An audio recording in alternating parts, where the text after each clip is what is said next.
നമ്മുടെ ഗ്രാമം അതിസുന്ദരമാണ്. നമ്മുടെ നാട്ടിൻപുറത്തിൻ്റെ നന്മ കലാകാരന്മാരിലൂടെ പ്രതിഫലിക്കുന്നത് പലതവണ പല വിധത്തിൽ നമ്മൾ കണ്ടിട്ടുണ്ട്. ആ കലാരൂപങ്ങളിൽ ഏറ്റവും പ്രധാനപ്പെട്ട ഒന്ന് തന്നെയാണ് നാടകം. നമ്മുടെ നാട്ടിലെ നാടകകലയോട് ആഭിമുഖ്യമുള്ള നാടകവുമായി ബന്ധപ്പെട്ട രചന, അഭിനയം, അതിൻ്റെ രംഗാവതരണം, സംഗീതാവിഷ്കാരം മുതൽ എല്ലാ മേഖലകളിലും കഴിവുള്ള മികവുള്ള കലാകാരന്മാർക്ക് അവസരം ഒരുക്കുന്ന ഒരു സംരംഭം കൂടിയാണ് ഇത്. അതൊരു ചെറിയ കാര്യമല്ല. നേരത്തെ ബാബുചേട്ടൻ സംസാരിച്ചിരുന്ന സമയത്ത് വളരെ വിനയപൂർവ്വം അദ്ദേഹത്തിൻ്റെ പരിമിതികൾ തുറന്നു പറഞ്ഞപ്പോൾ എനിക്ക് നേരെ തിരിച്ചാണ് പറയാനുള്ളത്. അദ്ദേഹവും കൂട്ടുകാരും ചെയ്യുന്നത് ഒരു വലിയ ശ്രമമാണ്. അതിന് കാരണം ഇന്ന് എൻ്റർടൈൻമെൻറ്റ് എന്ന ഒരു മേഖല, അതിൻ്റെ ആസ്വാദനം പല വിധത്തിൽ നിർവചിക്കപ്പെടുന്നിടത്ത് ആളുകൾക്ക് ഓരോ കലയോടും അത് നൽകുന്ന രസങ്ങളോടും തോന്നുന്ന താല്പര്യം വളരെ വ്യത്യസ്തമായിക്കൊണ്ടിരിക്കുകയാണ്. കാലം പുരോഗമിക്കുമ്പോൾ ആളുകളുടെ ജീവിത ശൈലികളും ആളുകളുടെ ഇത്തരത്തിലുള്ള അഭിരുചികളും മാറുമ്പോൾ സിനിമയുമായി ബന്ധപ്പെട്ട ഒരു പരിപാടിയാണ് ഇതെങ്കിൽ, കുറച്ചധികം ഫിലിം സ്റ്റാർസാണ് ഇവിടെ വന്നിരിക്കുന്നതെങ്കിൽ ഇവിടെ എത്തിച്ചേരുന്ന ആളുകളുടെ എണ്ണം ഇതായിരിക്കില്ല, അല്ലേ പ്രിയത? ഇനി ടെലിവിഷൻ സീരിയലുമായി ബന്ധപ്പെട്ട ഒരു ചടങ്ങാണ് ഇവിടെയെങ്കിൽ കുറേയധികം സീരിയൽ ആർട്ടിസ്റ്റുകളാണ് ഇവിടെ വന്നിരിക്കുന്നതെങ്കിൽ അമ്മമാരും ചേച്ചിമാരും അമ്മായിമാരും കുട്ടികളും നാട്ടുകാരും ഒക്കെ മറ്റെല്ലാ പണിയും മാറ്റിവെച്ച് ഇവിടെ ഇരിക്കാൻ സീറ്റില്ലാത്ത വിധത്തിൽ വന്നു ചേർന്നേനെ. ആളുകളുടെ താല്പര്യമാണ്, നല്ലതാണ്, നമുക്ക് സന്തോഷമാണ് അത്തരത്തിൽ ആളുകൾ എത്തിച്ചേരുന്നത്. ഒപ്പം നാടകം എന്ന മഹിമയുള്ള ഒരു കല, നമ്മുടെ നാടിൻ്റെ ചരിത്രം എടുത്തു നോക്കിയാൽ ഒട്ടേറെ പ്രതിഭാധനരായിട്ടുള്ള പ്രഗത്ഭരായിട്ടുള്ള പ്രശസ്തരായിട്ടുള്ള കലാകാരന്മാരെ കലാകാരികളെ സംഭാവന ചെയ്ത നാടകം എന്ന കല, അതുമായി ബന്ധപ്പെട്ട ഒരു ഗ്രാമസന്ധ്യ ഒരു പരിപാടിയോട് അവതരിപ്പിക്കുമ്പോൾ അത് കാണാനെത്തേണ്ട സദസ്സ്, കാണാൻ എത്തിച്ചേരേണ്ട ആളുകൾ, അവരുടെ എണ്ണം ഇത് പോരാ. നമ്മുടെ കോടന്നൂർ സെൻറ്ററിൽ നിന്ന് ഒരു 5 സ്ഥലത്തുനിന്ന് ഒത്തുചേർന്ന് വന്ന മനോഹരമായൊരു കുന്നാണ്, ഒരു സെൻറ്ററാണ്. ഓരോ ദിവസവും സന്ധ്യയ്ക്ക് അവിടെ ചെന്നിട്ട് നമുക്ക് അത്ഭുതം തോന്നും, എത്രയധികം ആളുകളാണ് ഇവിടെ എത്തിച്ചേരുന്നത്. കോടന്നൂർ തന്നെ സംഘടിപ്പിക്കപ്പെട്ടിട്ടുള്ള പല വിധത്തിലുള്ള പരിപാടികളിൽ ഞാൻ കണ്ടിട്ടുണ്ട് എത്രയോ അധികം ആളുകൾ നാട്ടിൽ നിന്നും ദൂരസ്ഥലിൽ നിന്നൊക്കെ ഒത്തുചേർന്ന് ആ പരിപാടിയുടെ കാഴ്ചക്കാരായിട്ട് വഴി ബ്ലോക്ക് ആവുന്നു, ബസ് പോകാൻ സ്ഥലമില്ലാത്ത വിധത്തിൽ തടിച്ചു കൂടുന്നു. അപ്പോൾ ആളുകൾ ഇല്ലാത്തതല്ല, ആളുകൾക്ക് ക്ഷാമം ഉണ്ടായിട്ടില്ല, നാടകത്തോടുള്ള ആഭിമുഖ്യം ആളുകൾക്ക് എവിടെയോ നഷ്ടപ്പെട്ടിരിക്കുന്നു. ഇന്നത്തെ കൗമാരക്കാർ, ഇന്നത്തെ ബാല്യം, ഇന്നത്തെ യൗവനം അവരുടെ അറിവുകളിൽ, അവരുടെ കാഴ്ചകളിൽ നാടകം എന്നൊരു ആർട്ട് ഫോം അത്ര സുപരിചിതമല്ല. ഇത് ആരുടെ തെറ്റാണ്, ആരുടെ കുഴപ്പമാണെന്ന് നമുക്കറിയില്ല. കാലവേഗതയിൽ നഷ്ടപ്പെട്ടു പോയ, അങ്ങനെ ഉണ്ടായൊരു കഷ്ടപ്പാടാണ് ഇത്. അവിടെ ഒരു ചെറിയ ശ്രമം, something is better than nothing എന്ന് പറയില്ലേ, അണ്ണാൻ കുഞ്ഞും തന്നാലായെന്ന് പറയില്ലേ, ഇങ്ങനെ ഒരു പരിപാടി ഈ നോട്ടീസിൽ തന്നെയുണ്ട്. അതിൻ്റെ മനോഹാരിത, ഇത്രയൊക്കെ ആളുകളെയൊക്കെ സംഘടിപ്പിച്ചുകൊണ്ട് ഇവിടെ അവതരിപ്പിക്കുവാൻ, ആവിഷ്കരിക്കുവാൻ ബാബുചേട്ടനും സഞ്ജേഷ് ചേട്ടനും മറ്റെല്ലാവരും ചേർന്ന് നടത്തിയ ശ്രമം ഞാനിതിൻ്റെ സാക്ഷിയാണ്. കാരണം കഴിഞ്ഞ കുറേ മാസങ്ങളായിട്ട് അവരുടെ മറ്റ് പല തൊഴിലുകളും ജോലികളും മാറ്റിവെച്ചുകൊണ്ട് ഇതിൻ്റെ പുറകെയാണ്. കോടന്നൂർ സെൻറ്ററിൽ ഒരു കൂപ്പൺ വിറ്റുകൊണ്ട് അതിൻ്റെ ധനസമാഹരണത്തിന്, ഇതിൻ്റെ ചെലവുകൾ മീറ്റ് ചെയ്യുന്നതിന് ഒക്കെ ശ്രമം നടത്തുകയാണ്. ഇത്രയെങ്കിലും ആളുകളെ ഇവിടെ എത്തിച്ചേർക്കാൻ വേണ്ടി നടത്തിയുള്ള ശ്രമം വളരെ ഒരു ഗ്രേറ്റ് എഫേർട്ടാണ്.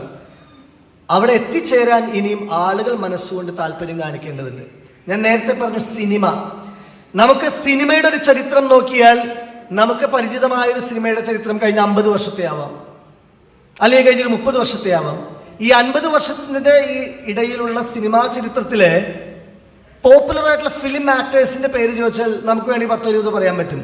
നടിമാരുടെ പേര് പറ്റും, സംവിധായകരുടെ പേര് പറ്റും, രചയിതാക്കളുടെ പേര് പറ്റും. നമുക്കറിയാം, വേൾഡ് സിനിമ വരെ അരച്ചു കലക്കി കുടിച്ച് ഈ OTT പ്ലാറ്റ്ഫോംസിലൂടെ കണ്ട് മനസ്സിലാക്കുന്നവരാണ് ഇന്നത്തെ കൗമാര യൗവനങ്ങൾ.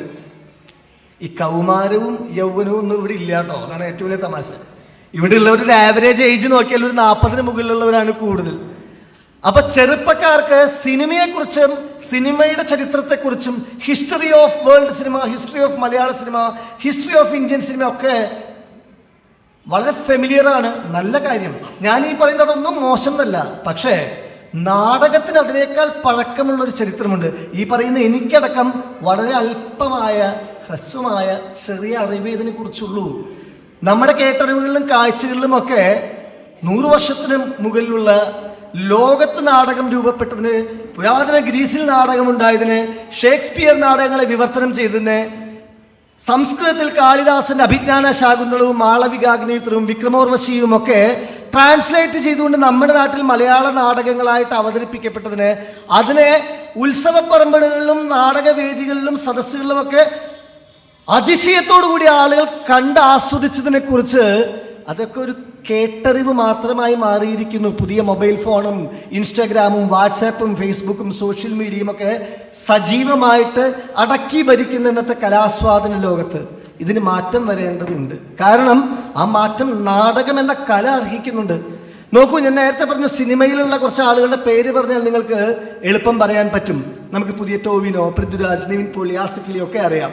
കുറച്ചുകൂടെ പുറകിലേക്ക് പോയാലും നമ്മൾ പഴയ നടന്മാരൊക്കെ പേര് പറയും. നാടകത്തിൽ നിന്നും സിനിമയിലേക്ക് എത്തിയിട്ടുള്ള ഒരുപറ്റം നാടക നടന്മാരും രചയിതാക്കളും സംവിധായകരുമാണ് മലയാള സിനിമയെ തുടക്കം മുതൽ രൂപപ്പെടുത്തിയിരുന്നൊരു സത്യം നമ്മൾ അറിയണം, ആദരിക്കണം, ആരാധിക്കണം, അഭിനന്ദിക്കണം. മലയാളത്തിന് നാഷണൽ അവാർഡ്, ആദ്യമായി ദേശീയ പുരസ്കാരം മികച്ച നടന് നേടിക്കൊടുത്തത് ആരാണ്? PJ ആന്റണി എന്ന അഭിനേതാവ് നിർമാല്യം എന്ന സിനിമയിലൂടെ അങ്ങനെ ഒരു നേട്ടം നമ്മുടെ മലയാളത്തിന് കൊണ്ടുവരുമ്പോൾ അറിയണം, അദ്ദേഹത്തിൻ്റെ ബേസ് നാടകമാണ്. സത്യൻ സാർ നാടകത്തിലൂടെ സിനിമയിലേക്ക് എത്തിയവരുടെ കൂട്ടത്തിൽ മുൻപന്തിയിൽ നിൽക്കുന്നവരെ ചിലരെയാണ് ഞാൻ ഓർക്കുന്നത്. ഗോഡ് ഫാദർ എന്ന സിനിമയിലൂടെ നമ്മൾ NN പിള്ള 500 മറക്കണോ, എന്തൊക്കെയാണോ ഞാൻ മറക്കേണ്ടത് എന്നൊക്കെ ചോദിക്കുന്നത് കേട്ടില്ലേ? നാടകമാണ് അവർക്ക് ബേസ്. അദ്ദേഹത്തിൻ്റെ മകൻ വിജയരാഘവൻ സാർ കുട്ടേട്ടൻ, അദ്ദേഹം നാടകമാണ് ഇവർക്ക് ബേസ്. നമ്മൾ സ്ക്രീനിൽ കണ്ട് മനസ്സിലാക്കിയിട്ടുള്ള ഇവരുടെ അഭിനയത്തിന്റെ വിസ്മയകരമായ പ്രകടനത്തിനൊക്കെ റൂട്ട്, വേര്, ബേസ് നാടകമാണ്. മുകേഷ് ഏട്ടൻ നാടകത്തിൽ നിന്ന് വന്നിട്ടുള്ളവരിൽ പ്രധാനപ്പെട്ട ഒരാളാണ്. കൊട്ടാരക്കര ശ്രീധരൻ നായർ സാർ ഉൾപ്പെടെ അദ്ദേഹത്തിന്റെ തുടർച്ചയായിട്ട് സായി കുമാർ സാറും പിന്നീട് വിനു മോഹൻ ഉൾപ്പെടെയുള്ളവർക്കൊക്കെയും പങ്കിടാൻ സാധിച്ചിട്ടുള്ളത് നാടകവേദികളിൽ നിന്നുള്ള അനുഭവങ്ങളാണ്.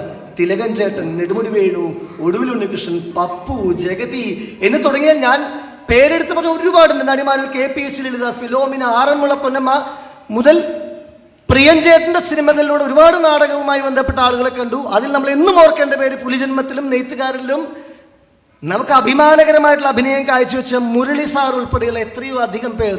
എന്നാണ് നമ്മൾ ഇവരൊക്കെ ഓർക്കാൻ, അനുസ്മരിക്കാൻ പോകുന്നത്? ഇത്തരം ചടങ്ങുകളിലാണ് അത് വേണ്ടത്.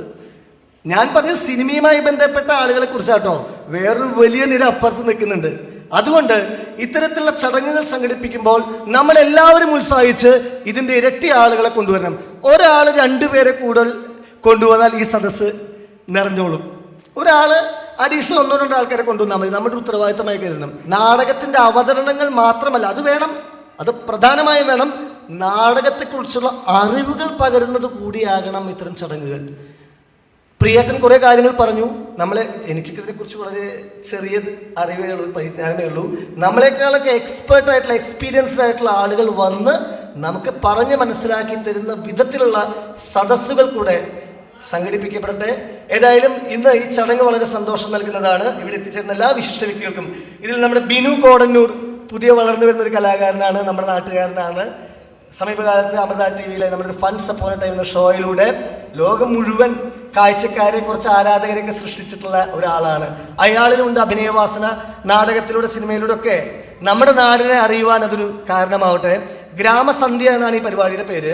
വർഷങ്ങൾക്ക് മുമ്പ് ഗ്രാമസുന്ദരി എന്ന പേരിൽ ഞാൻ രചനയും സംവിധാനവും നിർവഹിച്ച നമ്മുടെ നാടിനെ കുറിച്ചുള്ള, ശാസ്താംകടവിനെ കുറിച്ചുള്ള ഒരു ഡോക്യുമെൻ്ററി, ആ പരിപാടിക്ക് ശ്രീ രഘു കെ മാരാത്ത്, രഘുചേട്ടൻ ഉൾപ്പെടെയുള്ളവർ ഇതുപോലൊരു ചടങ്ങ് സംഘടിപ്പിച്ചുകൊണ്ട് അതിൻ്റെ ഒരു പ്രദർശനവും അതിലേക്ക് പലരും എത്തിച്ചേരുകയും ചെയ്യുന്ന ഒരു പ്രോഗ്രാം സംഘടിപ്പിച്ചിരുന്നു.